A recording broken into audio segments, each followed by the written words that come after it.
दिवस उजाडलाय, काय मनामध्ये भावना आहे? खूप छान वाटतंय. खूप वर्षापासून कष्ट करत होते आणि असं आहे की राजकारण असो समाजकारण असो एक कुठेतरी आपल्याला जेव्हा अशी पावती जनतेकडून मिळते तेव्हा खरंच खूप आनंद होतो. नाही, या संपूर्ण निवडणुकीमध्ये भाजप आणि राष्ट्रवादी एकत्र आलेले होते शिवसेनेच्या विरोधात खूप मोठा संघर्ष झालेला आहे. काय आपण आता एकूणच विजय झालेला आहे, काय कामं आपल्याला जे अपेक्षित आहेत आगामी काळात? भगूरच्या विकासासाठी आता सगळ्यांनाच माहिती आहे. आम्ही निवडणुकीच्या काळात देखील मुद्दे उचलले की भगूरचा विकास कुठेतरी खंडित झाला होता. स्वातंत्र्यवीर सावरकरांची जी जन्मभूमी आहे आणि त्याचं देशात पूर्ण नाव असताना भगूरमध्ये तशा सुविधा सोयी काही नव्हत्या. तर त्या अनुषंगाने आज भाजप असेल, राष्ट्रवादी काँग्रेस पक्ष असेल आणि माझ्याबरोबर मित्रपक्ष म्हणून उभटा पण होता आणि इतर मित्रपक्ष हे सगळे मिळून आम्ही जे काही उमेदवार निवडून येऊ आम्ही चांगल्या प्रकारे विकास कामे मार्गी लावण्याचा निश्चितपणे प्रयत्न करू. आतापर्यंत निवडणुकीत खूप टोकाचा संघर्ष झालेला आहे. वरती महायुती एकत्र आहे, आताही स्थानिक लेवलला महायुतीला एकत्र घेऊन आपण काम करणार आहात. कशा पद्धतीने काम करणार? महायुती म्हणून आम्हाला जसं पक्ष आदेश देईल त्या हिशोबाने आम्ही काम करू. ठीक आहे, ओके ताई, थँक्यू.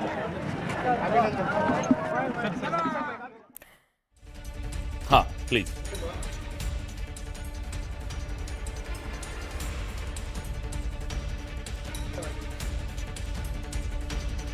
बरं, पार्टीचं काम आहे त्यामुळे आणि सगळ्यात महत्त्वाचं आपण यादी खरंच काढू. त्यामध्ये वर्षानुवर्ष काम करणारे मंत्रिमंडळातले मंत्री अनेक ठिकाणी खुद्द देवेंद्रजी आहेत, गिरीश महाजन आहेत, चंद्रकांतदादा पाटील आहेत. मी मोठी यादी सांगू शकतो की ज्याच्यामध्ये भारतीय जनता पार्टीमध्ये वर्षानुवर्ष काम करणारे आज अतिशय मानाच्या प्रतिष्ठेच्या ठिकाणी रवींद्र चव्हाण सुद्धा प्रदेशाध्यक्ष आहेत, गेले अनेक वर्षापासून ते काम करत आहेत.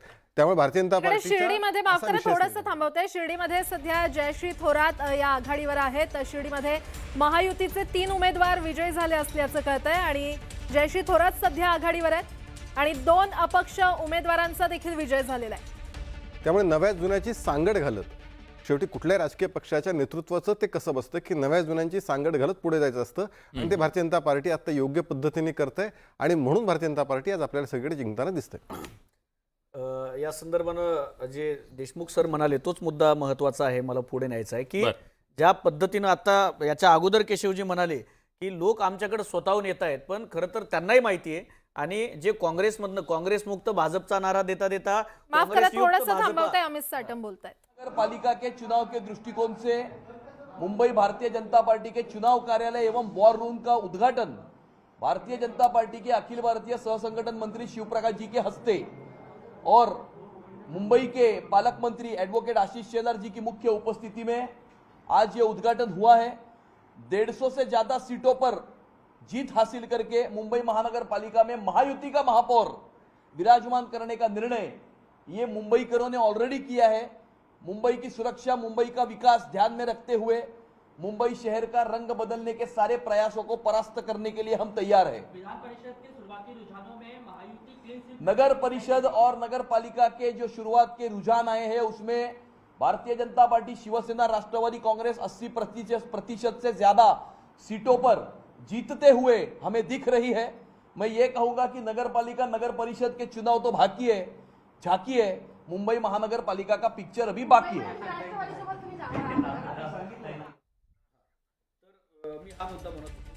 मध्ये जे आलेले आता लोक आहेत ते सगळे लोक काँग्रेस मुक्त म्हणता म्हणता काँग्रेस युक्त भाजपा कधी झाली तेच भाजपला कळलेलं नाही आणि हे सगळे केंद्रीय यंत्रणांचा ससेमिरा त्यांच्या पाठीमागे लावून अक्षरशः ब्लॅकमेल करून घेतलेले लोक आहेत. आणि यामध्ये विलासजी झालंय असं की काँग्रेसमधल्या नेत्यांना भाजपनं पद देता देता निष्ठावान आहेत. तुम्हाला करता नाही, आम्हाला नाही, आम्हाला नाही करत का?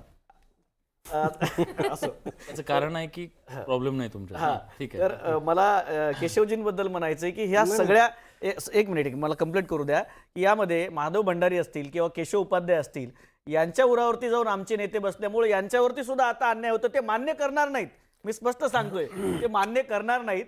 पण निश्चित पद्धतीनं ह्या ईडी सीबीआयच्या ज्या गन पॉइंटवर जे तुम्ही नेते घेतलेत त्यामुळे निश्चित पद्धतीनं तुमच्यावरती एक मोठी बातमी. हिंगणघाटमध्ये भाजपच्या नैना तुळसकर या सध्या आघाडीवर आहेत. नगराध्यक्ष पदाच्या ते उमेदवार आहेत आणि नगराध्यक्ष पदाच्या उमेदवार नैना तुळसकर आघाडीवर आहेत. तिकडे बीडमध्ये भाजपच्या ज्योती घुमरे या आघाडीवर असल्याचं कळतंय. काही कल हाती येऊ लागलेले आहेत. वर्ध्यात बीड मधली ही खूप मोठी बाब म्हणावी लागेल, कारण भाजपला आतापर्यंत तिथं कधीच यश मिळालेलं नाहीये मोठ्या प्रमाणात. तिथं राष्ट्रवादी होती पण यावेळेस भाजपनं तिथं ताकद लावून उमेदवार उतरवला आणि तो आघाडीवर आहे. वरोऱ्यामध्ये अर्चना ठाकरे या आघाडीवरती आहेत.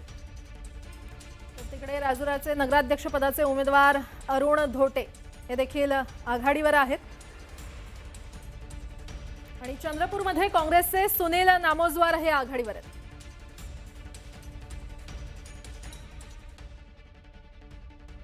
बाहेर कोण कोण पाहुणे आहेत एकदा फक्त दाखवा आम्हाला, म्हणजे आम्ही त्यांच्याकडे जाऊया शक्य असेल तर. तर आता हेमलता पाटील आपल्या सोबत आहेत. ताई, माझा आवाज तुमच्यापर्यंत पोहोचतोय? हो, पोहोचतोय. हा, तुम्ही ऐकला असेल ताई. आता इकडे काय चर्चा होती, आम्ही बराच वेळ तुमच्याकडे आलो नाही. ताई, मला सांगा की आता ज्या पद्धतीनं घोडदौड चालू आहे भाजपची, तुमच्या मनात थोडासा किंतु परंतु आहे का की बाबा भाजप अशाच प्रकारे घोडदौड करत राहिला तर तो आपल्याला सोबत ठेवेल? कारण तुम्ही नाराज आहात ज्या प्रकारे पुण्यामध्ये सगळे तुमच्या पक्षातले लोक भाजप आपल्यामध्ये घेत आहे. नाही, आता आम्ही महायुती म्हणूनच सर्व निवडणुका एकत्रितपणे लढण्याचा निश्चय केलेला आहे. पुण्यात आणि पिंपरी चिंचवडमध्ये पण नाही, आता महायुती म्हणून आम्ही एकत्र लढतो आणि जसं मी मगाशी सांगितलं की ह्या कार्यकर्त्यांच्या निवडणुका असतात आणि त्यामुळे प्रत्येक कार्यकर्त्याला पुढे जायचं असतं आणि त्यामुळे कधी कधी युतीमध्ये थोडंसं पुढे मागे होऊ शकतं. याचा अर्थ असा नाहीये की आम्ही भाजप घोडदौड करतो म्हणून आम्हाला वाईट वाटेल. सर्व निवडणुका एकत्रित लढण्याचा आमचा मनोदय आहे आणि राष्ट्रवादी काँग्रेस पक्ष हा महाराष्ट्रात पूर्वीपासून अतिशय चांगलं काम करत आहे.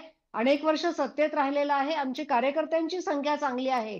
त्यामुळं आम्ही निवडणुकीच्या पण ताई, मी मुद्दाम याच्यासाठी विचारला, हा जो पश्चिम महाराष्ट्र तुमचा बालेकिल्ला होता राष्ट्रवादी काँग्रेसचा, या बालेकिल्ल्यामध्ये भाजप ज्या पद्धतीनं मुसंडी मारतंय ते पाहता राष्ट्रवादी काँग्रेसचा जो कोर वोटर होता, जो फुले शाहू आंबेडकरांना मांडणारा आणि असं सगळं तुम्ही मांडणी करायचा आता, इतक्या मोठ्या प्रमाणात भाजप तिथे येणं हे धोक्याची घंटा नाही तुमच्यासाठी? नाही, पश्चिम महाराष्ट्रात आपण बघितलं तर वेगवेगळ्या आघाड्या झाल्या होत्या.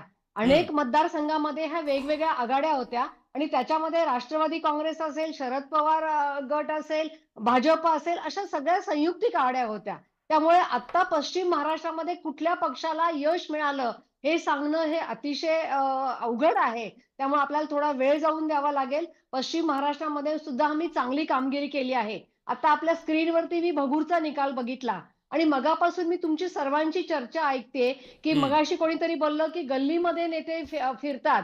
खरं तर नेते जेव्हा गल्लीमध्ये फिरतात तेव्हाच कार्यकर्त्यांना ताकद मिळते. भगूरच्या निकालामध्ये सरोज आहिरे या आमच्या आमदार देवळालीच्या ज्या तडफेने फिरल्या, त्यांनी अतिशय कष्ट केले भगूर नगरपालिकेसाठी आणि आपण बघितलं की नेत्यांनी जर कार्यकर्त्यांना ताकद दिली तर काय चित्र दिसतं. त्यामुळे सगळी चर्चा जी काँग्रेसमध्ये मगाशी होत होती की कार्यकर्त्यांना ताकद देण्याचा जो विषय आहे त्याच्यामध्ये राष्ट्रवादी पक्ष असेल, आमचे आमदार असतील, आमचे अजित पवार साहेब असतील, ज्या पद्धतीने कार्यकर्त्यांना ताकद देतात, त्यामुळे असं मला वाटतंय की भविष्यामध्ये आमची घोडदौड ही अशीच चालू राहील.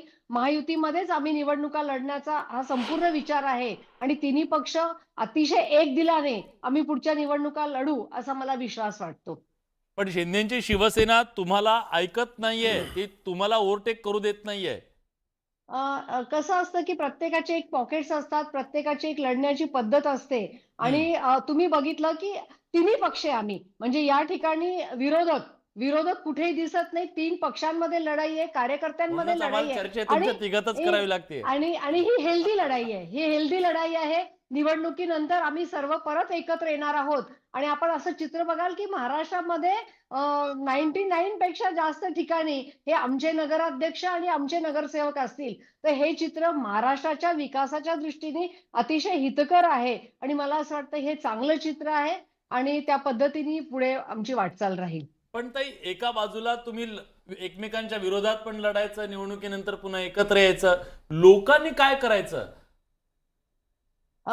प्रत्येक शहरातल्या कार्यकर्त्यांना, नागरिकांना आपल्या शहराचा विकास पाहिजे, आपल्या शहराची घोडदौड पाहिजे आणि त्याच दृष्टीने हे असं मतदान झालेलं आहे. निवडणुकीनंतर आम्ही तिन्ही पक्ष सत्तेमध्ये आहोत, त्यामुळे त्या शहरांचा, त्या ठिकाणचा विकास करणं ही आमची जबाबदारी आहे.